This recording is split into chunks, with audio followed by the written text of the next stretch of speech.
Welcome back, everybody. It's almost Thanksgiving and we're doing some prep today for our breakfast on Thanksgiving morning. So today we are going to make a breakfast pie. So this recipe has 5 basic ingredients as well as any seasoning you might want to add, like salt, pepper, that kind of thing. So I'm going to quickly go over this. Now you can do this by making homemade for some of these ingredients if you choose. Because of the amount of cooking we're doing and the time frame we're dealing with, I'm just using what I have on hand to get this done quickly. All right, so we are going to be using today, we're going to be using some tater tots. We're going to be using some maple flavored sausage. These are vegetarian friendly as we're vegetarians, but you can use regular sausage as well. We're going to be using eggs. We're going to be using pancake mix, and we're going to be using shredded cheddar cheese. So the first thing we're going to do is we're going to take our tater tots, and I want to cook these before I use them. So I'm just going to spread these out on a pan. And if you're as obsessive compulsive as Steve is, you're going to line these up nice and neat. I'm not too worried about it. If you like your food very salty, you can salt these before you cook them. The whole reason I'm cooking these first is it makes it easier for me to crumble them up, which is what I'm going to do with them in the recipe. So now that I have these all laid out on the pan, I'm going to get these into our wood cook oven and then get on to the next step. So quickly, let me make a little comment here. Now, I called this a breakfast pie. Traditionally, I always made this in your regular 9-inch pie plate, and I'd make 1 or 2 of those whenever we were having people over for breakfast. But as time has passed and as our family has grown, the pie dish turned into 9x13 pans, and then the grandkids came along. And we found that doing these in our extra large muffin tins instead of in a pie pan had a lot of benefits. So for us, having them as a little muffin, the grandkids can have one and less goes to waste, and they kind of think it's cool as a little muffin. Another thing we found was we can pre-make these, throw them in the freezer, and then if we want to have them for breakfast, all we have to do is take out however many muffins we want and throw them into the oven, reheat them, and we're good to go. So this has worked out great for us. So today we're going to be using my extra large muffin tins.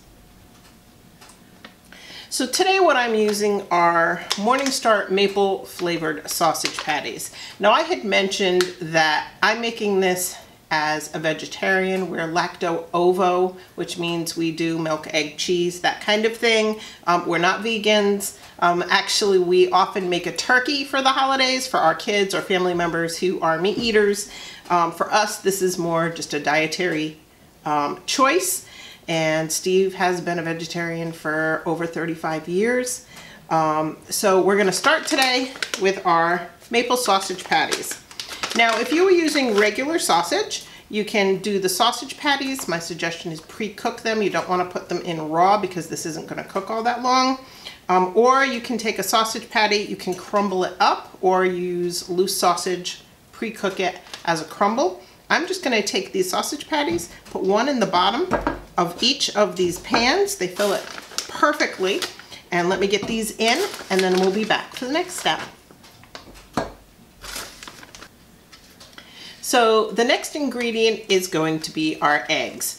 So since I'm using the extra large muffin tins, I'm going to figure 2 eggs per tin. If I was doing a regular size muffin, I would just do 1. If I was going to do a regular 9-inch pie pan, I probably would do a dozen eggs. The more you do this, depending on the size container that you're making this in, you kind of get to figure it out. The other thing, I look at it as once these eggs are scrambled, if we have any leftovers, we may use those to make a breakfast pizza.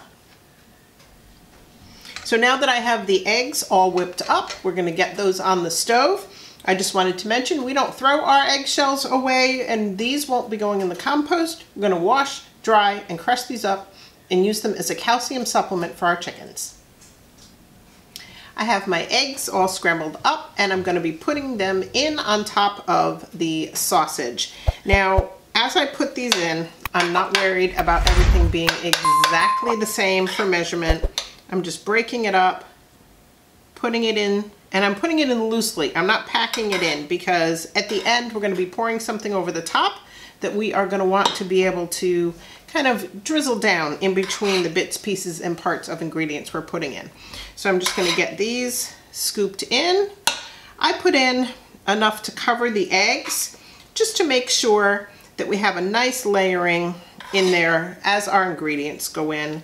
But I want to make sure I leave room because our next is going to be the tots. Once I get those out of the oven, we'll be doing those next. Let me finish getting these filled in and then we'll be back for the next step.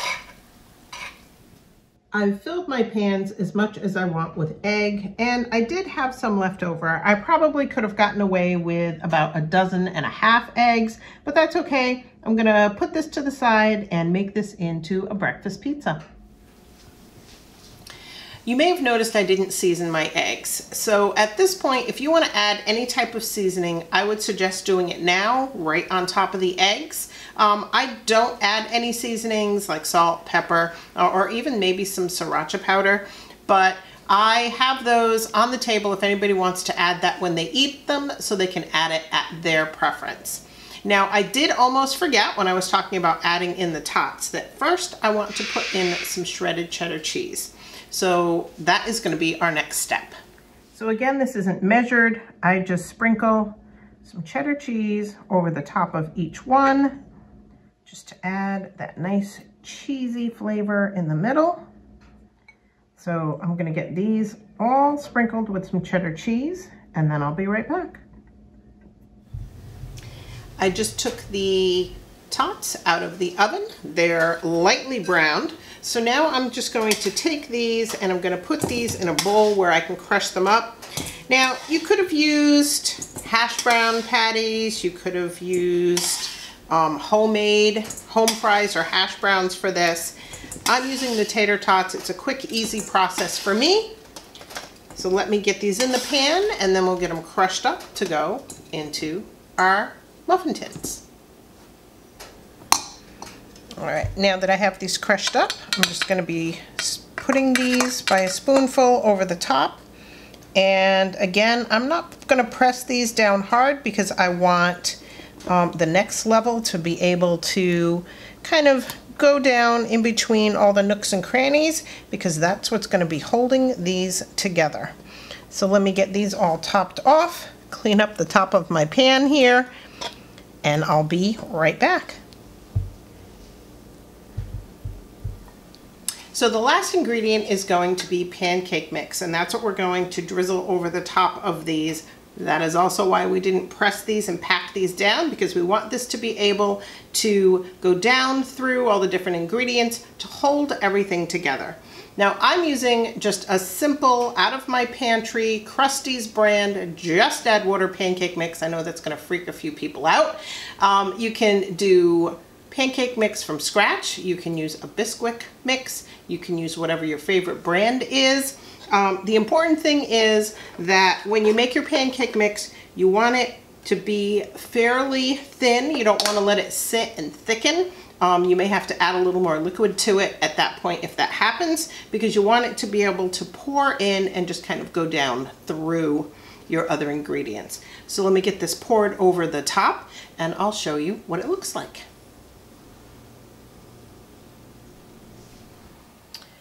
As I finish these off, I remembered that I wanted to mention if your pancake batter, like I said, is too thick, mine was getting a little thick and I added a little extra liquid to it. Another thing that you can do, you can see as I'm pouring this on the top, it looks like it's just kind of sitting there, where some of the other ones look like it's gone down in quite a bit. You can let it sit. You can also, kind of taking a little hint from when you're doing canning and debubbling, you can kind of go around the edges, make sure that your batter is getting down in, and then add more if you need to. So let me top these last two off, get them in the oven. Now I'm going to be baking them for about 20 minutes at about 350 degrees, and I'll make sure that the recipe for this, that there's a link in the description. And let me get this going and I'll be back shortly. Everything's out of the oven. I ended up with 12 of the large muffin size individual breakfast pies and one 9-inch pie pan that I took all the leftovers, put them into a pan. I added some extra sausage, and that was how I used the rest of those leftovers up. They came out great. You can see the sausage on the bottom. You've got your sausage, your egg, your cheese, your potato, and your pancake all in one little muffin. So a perfect little breakfast. And they've got the nice little cracks on the top, which is perfect for some maple syrup. Thanks for coming along with us today while I made our family favorite. And this is something that we serve every holiday when family comes over for breakfast. So we're going to take these, we're going to pop them into the freezer, and then Thanksgiving morning we'll just take them out, put them in some foil, throw them in the oven and warm them up so they'll be ready to go, and one less thing to stress about on a busy day. And in closing, everybody, thanks again for watching. Remember, like, subscribe, share our video with your friends who you think might like it, because it really does help us out a lot. And until next time, take care.